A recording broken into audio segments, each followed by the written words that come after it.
Hello and welcome. My name is Flompadimpa Gaming, and today I'll be starting a new series of Crusader Kings 3.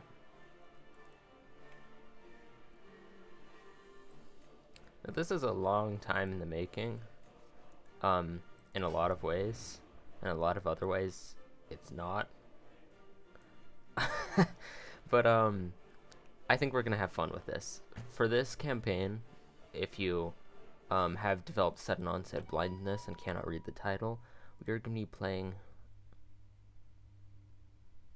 if you excuse my computer for a second, we are going to be playing the Umayyad Dynasty in Iberia.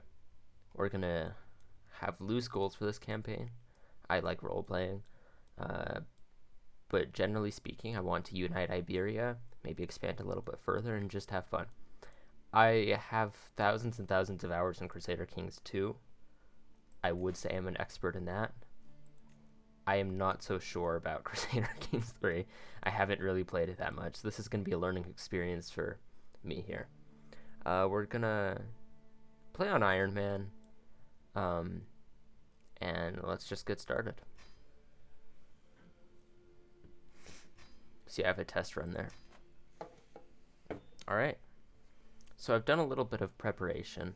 The way that I like to go about it in Crusader Kings 2, and I'm going to try to apply that here, is the first, aside from setting everything up, I like to have duchies that I'm going to be focusing on.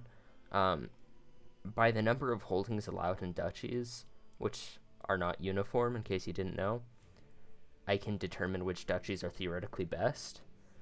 Personally, my goal is this, quick disclaimer, I can't pronounce anything. The Quadamid, I think, duchy right here has, according to my count, a total of 23 possible holdings, as well as this farmland, which means that the development grows 20% faster, which is, I think this is going to be my capital, Toledo. In terms of other duchies, I am interested in Galicia up here with its 18 holdings, and Aragon with its 19. It is worth noting that even though it looks like it's part of Iberia, the peninsula here, technically speaking, Barcelona is part of this Francia Empire and part of a separate kingdom. I do not know if duchies can drift empires and kingdoms in this game, so I guess we're going to find out. If they can, Barcelona is a wonderful duchy to have. And generally, in terms of terrain, you see this red farmland is good because those are going to develop. This stretch of farmland down here is mostly in the Cordoba duchy, which I don't believe are in my long-term plans, but it's where my capital is seated right now, and it's going to be a strong duchy. There's also Sevilla. In general, the Plains provinces and the red farmlands are going to be what we want to concentrate on. All right. Let's get started with management. So I don't entirely understand the succession system here. Obviously, I'm going to look to have a single realm heir for obvious reasons so that it doesn't get split up and I lose my power base every time I die. For any of these ones, it specifies that I need high crown authority, and it also says the Bedouin culture needs the innovation, so that's the research that we have in this game in the bottom here. In terms of the experience I have, I've played 2 campaigns in this for roughly 300 years, so I kind of know what I'm doing. I am not the cultural head of the Bedouin culture, which is new to me. Historically, of course, it's because the Iberian Peninsula, with the Visigoth tribes that invaded in the Christian Roman era. Okay, grand history time. I really like history, in case you can't tell, because I'm playing this kind of game. You have the Western Roman Empire here, generally speaking, and you have the Eastern Roman Empire here.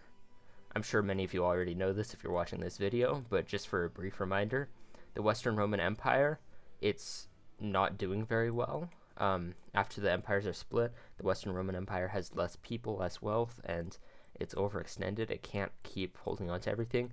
It eventually just stops supporting England entirely, and then you get these dirty Germanic tribes, dirty's a joke, invading England, and so now there's a probably, although we don't know for sure, ethnic mix between Germans and Romans and Celts that are what form the basis of English people today. Of course, that being on top of the later conquest of William the Bastard / Conqueror. In other parts, we have the Franks that invade this top area. That's why you have West Francia, East Francia, and Middle Francia, which is also Lotharingia because of long reasons. Italy is invaded by, if you can see in the cultures here, the Lombards, the tribe that invaded here. Of course, this is a massive oversimplification, and there's always many more groups at play. Here, it was the Visigoths, historically related to the Goths that sacked Constantinople and pillaged around here, but they split off and eventually conquered here. However, a group of adventurers and mercenaries from around here who followed the relatively novel Islamic faith then conquered Iberia, and that's what we're playing as. The Umayyad dynasty is the dynasty that formed following following an Islamic faith that took over. However, it's worth noting that their Islamic faith, and I believe this is represented in the game, if we look at religions, it is, yeah. The Islamic faith they followed had different tenets than what was followed, say, in Mecca or Medina, and it was also different from the Shiite religions that you can see in parts of Iran. Specifically, too, this ties in. I hope it's represented here. Yeah, it is. So, the way that the Islamic and the Umayyad dynasty ruled in Iberia was with a very novel and I think very interesting multiculturalism, where you had this unique blending of Jewish peoples and Jewish faith, and Christian peoples and Christian faith, and Islamic peoples and Islamic faith. Not to say that there's one peoples that follow all of those faiths, but as a general oversimplification. In this, that's not to say that everybody was treated perfectly equally all the time for their faiths, but it is to say that you don't have the harsh conquests that would be developed later on in life, or later on in history, a harsh religious persecution in this area that would eventually be led by the Christians in their Reconquista when the Christian Visigoth kings, represented here by the Kingdom of Asturias, and to a lesser extent Navarra, over a period of hundreds of years took back the Iberian Peninsula from the Muslim peoples. So yeah, in this game we're going to try to reverse that history, seeing as we're playing as the Umayyads. We're going to want to unite the Iberian Peninsula. It's worth noting that we have lots of other Muslim countries south of us in Africa and North Africa, but in this geopolitical sphere, we are the odd one out. We're the only Muslim country here, and all of these other Catholic countries are going to generally support each other. Specifically, we have roughly 3,200 people, with mercenaries and such. That could probably go up to like 4,000 people right now, comfortably. They have 6,000 on top of, say, Asturias' 2,000. We are not going to be able to fight and take over land from any of these people. If they band with each other, we're going to have trouble taking land from West Francia, even if they don't get any help from anyone else. So we're going to have to be very mindful of West Francia supporting Asturias or Navarra. Yeah, so let's get things set up. Looking at my council. So this is a good addition, I think, in Crusader Kings 3, allowing your consort to assist you in certain ways, generally with this. I think in this case, it's going to be helpful if she helps me manage my domain. Generally, I like to hold on to as much domain as I can, um, as many holdings as I can. Um, yeah, so I like having a high house stewardship, or I don't actually know if that's what it's called in this game. Um, it is in Crusader Kings 2 is why I said that. Um, yeah.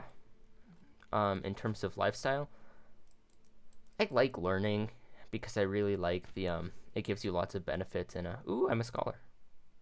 It can give you lots of benefits, I think, in where is it? Increasing development in your counties and this development, and I generally really like to get through this as quickly as I can. Because I think that it can be very helpful. What is the research that I'm going to need for primogeniture succession and such?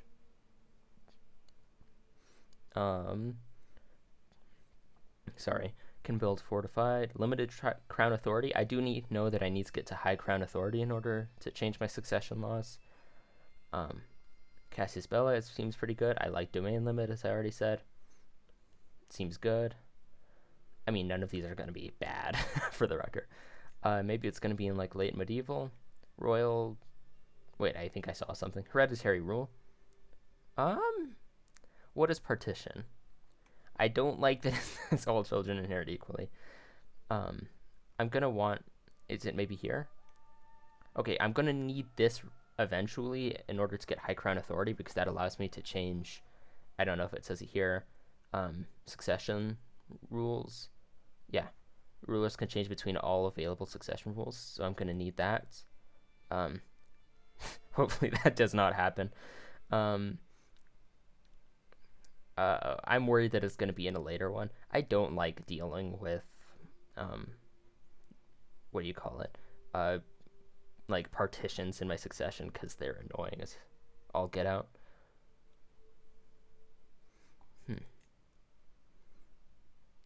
Yeah, I think it's probably going to be in High Medieval. Divine Right. Platinate. Ooh. Oh, that's a feudal contract. Still seems pretty cool. Land grants, heraldry. House seniority? I think that's a single. Yeah, that is a single one. It's not like primogeniture, but that will work.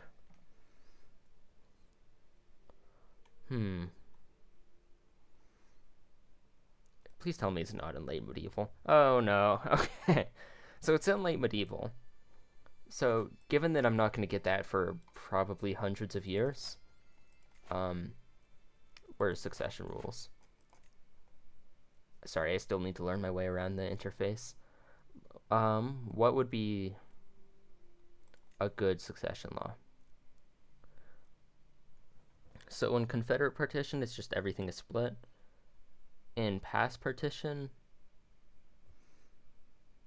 titles...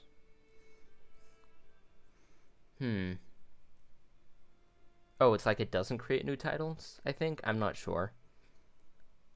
And then this one seems pretty good. I mean, I think this one is like better than nothing. And this is with heraldry. With house seniority, that's going to be... So I guess our goal is going to be heraldry, which I think is pretty soon. Heraldry is in here, is it not? Or I'm blind. Or I'm blind. Yeah, okay, so heraldry is going to be in a while. So for the moment, we're just going to have to make do with one of these two. Is this one better than this one for me? See, it seems like the difference is that under this one, new titles are created, and under this one, new titles are not. However, this is going to cost quite a bit of capital in terms of getting my vassals to like me on top of the prestige. Oh, this one needs hereditary rule. Yeah, so we're just going to have to stick with this for now, and that's going to be a long-term goal to change it. In terms of gender law, it's generally better to have it be male preference at least, just because you have more control over your children, and generally speaking, so you can make sure that they're more to your liking as your next ruler. And when your daughters are allowed to inherit as much as your sons are, say, then you're generally going to have better rulers that you have more control over. And if it's males only, then you have a much higher chance. Same if it's females only, although that almost never comes up. You're going to have a much higher chance of like unfortunate problems happening because you need it's half as likely that you get an inheritable child when you need one. I will say, sorry if I seem distracted. I am currently being swarmed by ants in my room. I don't know what I did to displease them or their gods. It's not like I have food left out that they're eating. I think they just hate me. And they keep playing dead. And it's really, really annoying. Can I change it to male preference? Okay, all of these need high crown authority, it seems, to start going. And high crown authority, again, comes from... Is it all the way here? Did I see it? Or is it back in here? Okay, yeah. So for the moment, I'm not going to be able to change any of those succession type laws, and I'm just going to have to be mindful. I will mention, in case nobody is aware, that one of the best ways to make sure that splitting up succession laws where your partitions, gavel kinds in old Crusader Kings 2 and such, don't affect you too badly, is if your highest level title is your highest level title and you don't have any others on the same level. What I mean by that is if you're a count, then you only have one county, say. If you're a duke, then you only have one duchy and the rest are counties. If you're a king, you only have one kingdom and the rest are duchies and counties, and so on. Because that means if your other titles are de jure part of your highest level title, then it doesn't matter that the land is split up as much because it's all still going to be under your control because that highest level title is going to go to one of your children. Currently, we do have that kind of situation. However, we control much more than one kingdom. I do believe that you can form kingdom. Can you form kingdom titles if you're like take them from your ruler and become independent? I'm not sure. It takes a lot of money to make kingdom titles, and if I did that, then I would have large problems with succession. The goal is going to be to form this empire as soon as possible. Empires are the highest level title, and once I have the Empire of Hispania, then I will lose land every time there's a succession rule or war, but I will still... my character will lose land personally, but the empire won't lose too much power. How much do I need to form the Empire of Hispania? So I need 9 more counties and another kingdom title. For reasons I've already talked about, I don't want another kingdom title right now. So say in order to form this kingdom over here, I just need 500 gold, and to form this, I need 1,000. So for the sake of ease, it would probably be best to form them at the same time. So saying 1,500 gold, 9 more counties. Why does it say I need an empire title to create this empire title? That does not seem correct. Here. Does it say that if I go from this? Yeah, I'm not sure about that one. Huh, that might be a problem. Although there is the decision to form an empire if you have a lot of kingdoms already. And in order to do that, I just need to have a lot of prestige. Wow, a lot more provinces and 3 more kingdoms.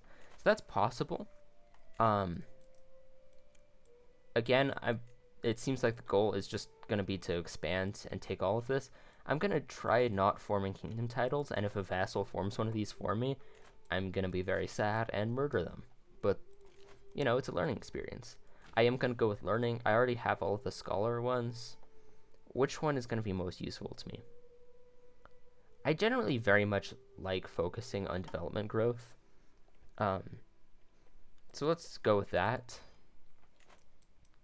Our stats aren't great, but they're not bad by any means. Who's my primary heir? The oldest? Yeah, okay. So this is my primary heir, and he does not have a spouse. We could probably fix that. There is the tried and true strategy of just not letting your child marry, so that when they die, the land passes to your favorite child. What land does he have? Just these two counties? Okay. And he has the rest of this, the Emirate of Cordoba with me. And my heir has this emirate here, this duchy that's kind of horrible. Okay. Which one is best? Because I could not let him marry, and then when he dies, his land will pass to one of them. He already has a child, and he has land already in my county, so he could be my preferred heir.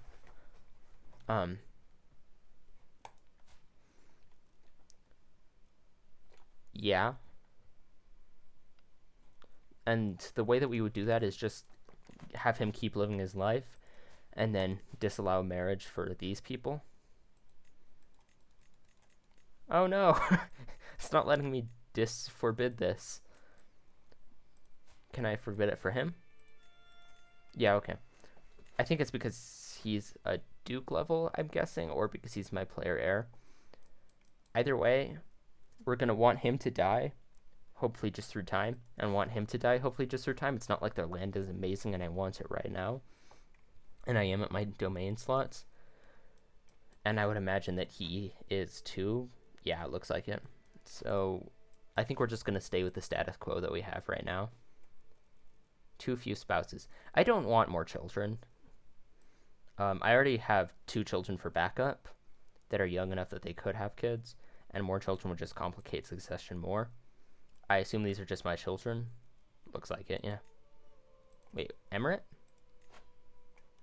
What's that? Oh, my family members have land, it seems. I do want this land because it's in Aragon, and that is one of the duchies I'm going to want to go for. He already has 2 children. I'm assuming I'm 3rd in line. I think I can look at that. So that's them, and then them. Here, can I look further? I don't know why it says I'm in line if it doesn't say I'm in line. I'm assuming I'm 3rd in line after that. It doesn't seem like it's worth the effort. Again, I love land, but I'm at 4 out of 4 domain. It's not like my domain right now is so much better. Here, you can see what I personally own. I have this kingdom. All of these people are my vassals. Personally, I only have that land, which is basically just Seville and Cordoba, and part of Granada, I guess. Are all of these duchies formed? It does not look like Seville is formed, for example. Yeah, it's not. Is Cordoba? No. Okay, I can see if it's formed actually because it has that little red outline. So it's going to be smart for me to form, say, these 3 or these 2 in the future. I have a free dynasty legacy. Huh. In terms of, I think blood, I've never played with blood before, but it seems good. I generally just go with law because, again, I'm a sucker for development and territory and like slowly improving my territory. I know I'm a very interesting person at parties. And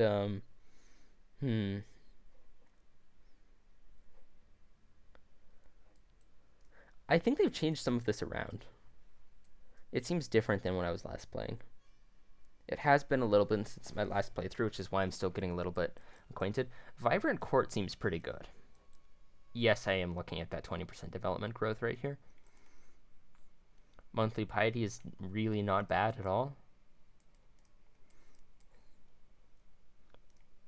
Don't know if I can say that out loud on YouTube.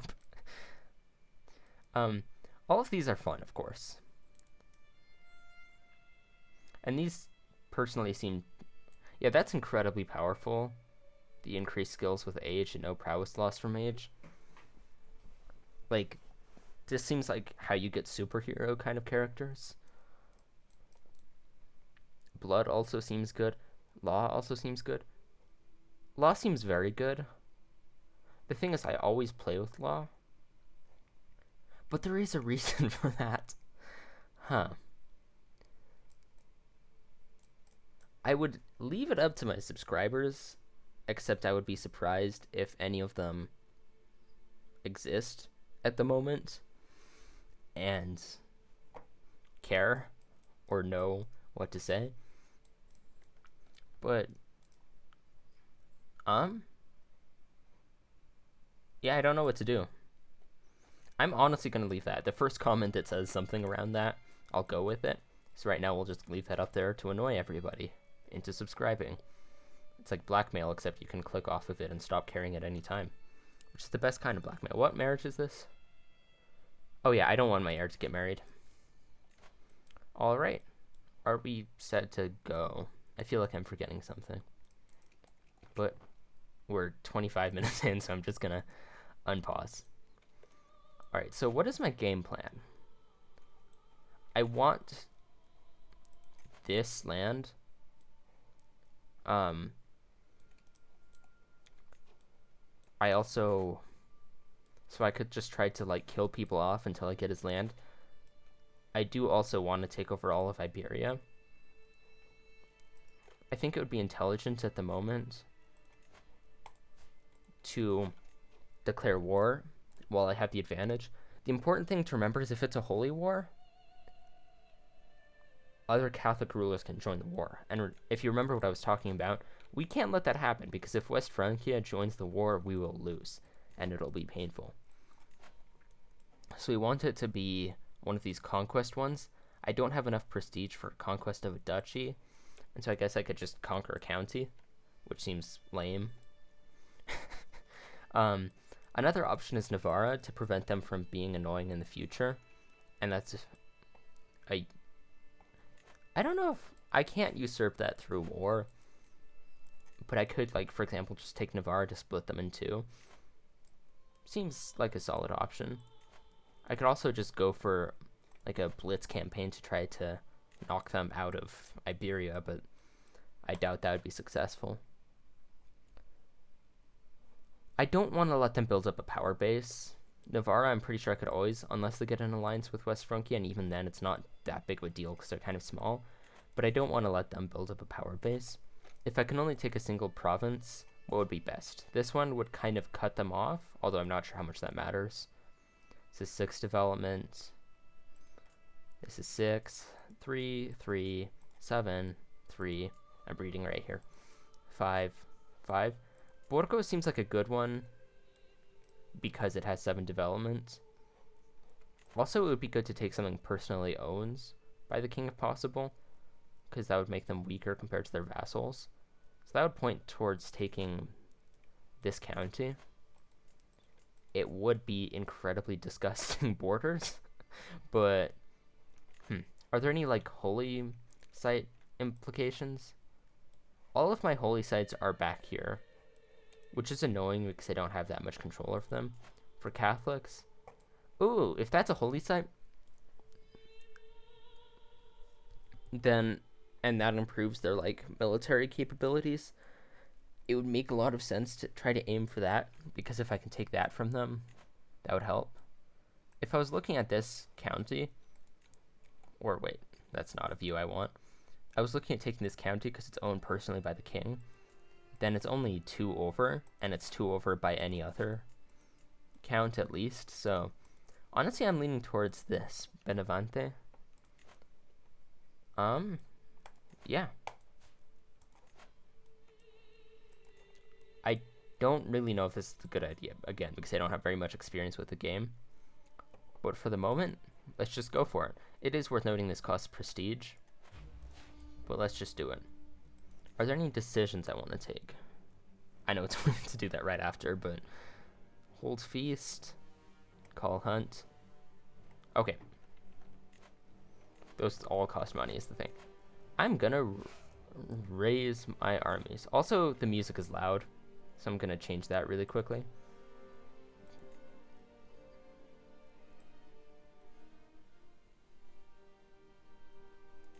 Alright. And we're going to have our armies gather up.